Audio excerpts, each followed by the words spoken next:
Alright. Hey guys, welcome to a tutorial. Today I'm going to show you how to make a button in a one script, one sprite challenge. As you see here,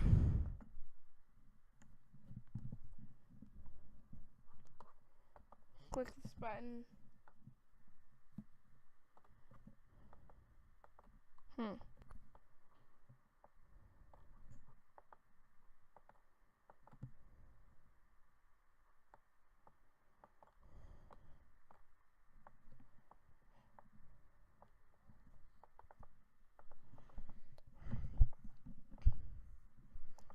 So as you can see, when you press this button here,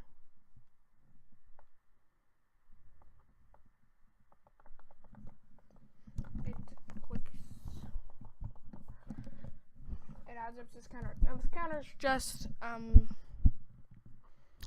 a placeholder. You could have it do anything else. Another thing, you're probably not going to want this in your background because you only get one script or Ramona in your sprite. Now I'm going to tell you, if you don't know, I'm going to explain what the one script, one sprite challenge is. So basically, this is a script. This would be 2 scripts. Now you're only allowed 2 scripts. And then you know what a sprite is, right? So you only allowed one of both of those. And it's a pretty popular challenge on Scratch.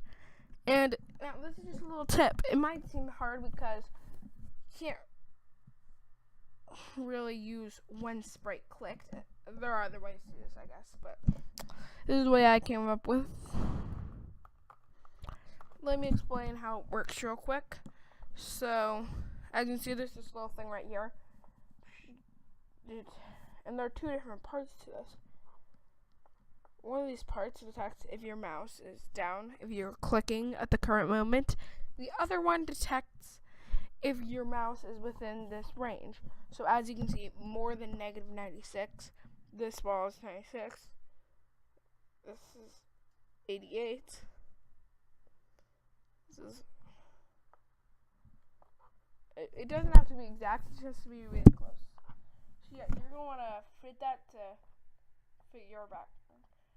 Now, if you don't want it to just have a start button in the background, what you're going to want to do is you're going to want to make a new backdrop. Like this. And then have it switch. So now when it starts out like that, and then it just disappears. Which I think is pretty cool.